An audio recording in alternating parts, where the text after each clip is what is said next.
మనం పైరేట్స్ అంటూ సముద్రపు దొంగల మీద దాడికి దిగాం. సోమాలియా సముద్రపు దొంగల్ని కంట్రోల్ చేసి ఆ షిప్ని వెనక్కి తీసుకున్నాం. అసలు నిజంగా చెప్పాలంటే ప్రపంచ తీవ్రవాది అమెరికా.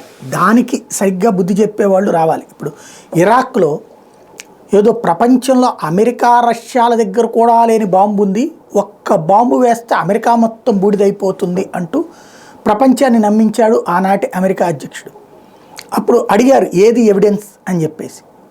అడిగితే మన నిఘా వర్గాలు ఇచ్చిన సమాచారం వాస్తవంగా ఇంకా అంతకు మించి ఆధారం నేను ఎక్కడి నుంచి తేలేను, మీరు ఒప్పుకోకపోతే కనుక రేపు పొద్దున వాడు బాంబు వేసాక మనం ఏం చేస్తాం, బూడిదలో నుంచి మన బూడిద కుప్పలు స్పందిస్తాయా, కాబట్టి మీరు అనుమతిస్తే దాడి చేస్తానన్నాడు అమెరికా అధ్యక్షుడు.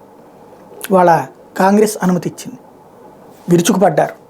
చివరికి ఆ దేశ అధ్యక్షుడు సద్దాం హుస్సేన్ ఉరి కూడా తీశారు. సీన్ కట్ చేస్తే మామూలు తుపాకులు మామూలు మిస్సైలు తెప్పించి ఒక్కటంటే ఒక్క పెద్ద ఆయుధం లేదు.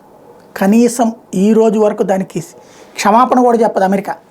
అది మా హక్కు అన్నట్టు ఫీల్ అవుతుంది. అంటే ఒక దేశంలో అయ్యో తప్పుడు ఆయుధాలు ఉన్నాయనే పేరుతో ప్రపంచం మొత్తాన్ని నప్పించి ప్రపంచ దేశాలందరినీ పట్టుకెళ్ళి ఇరాక్ మీద అరాచకం చేసింది.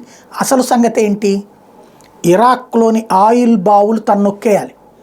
ఇరాన్ అమెరికా ప్రోత్సాహంతో ఇరాక్లోని ఆయిల్ బావులు నొక్కేయడానికి కుట్ర పనితే, ఇరాన్ సహకారంతో ఇరాక్ మీద దాడి చేసి ఆ తర్వాత ఇరాన్లోనే ఉంచి ఇరాక్లో ఉన్నటువంటి బావులన్నీ అమెరికా తన సంస్థలతో నడుపుకొస్తుంది అప్పటి నుంచి కూడా.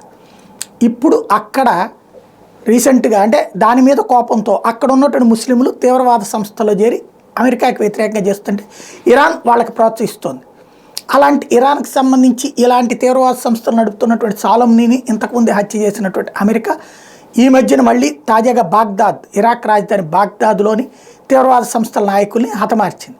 దీంతో ఇప్పుడు అక్కడున్న ప్రజల చేత ఎన్నికైన ప్రభుత్వం, అమెరికా అండతో నడుస్తున్నటువంటి ప్రభుత్వం కూడా విభేదించాల్సి వచ్చింది. అమెరికన్స్ 2500 మంది సైన్యం ఇంకా ఇరాక్లో ఉన్నాడు. వాళ్ళని దేశం విడిచిపోమ్మనమని చెప్పి పార్లమెంట్లో తీర్మానం చేశారు. మరి వెళ్తారా ఉంటారా చూడాలి.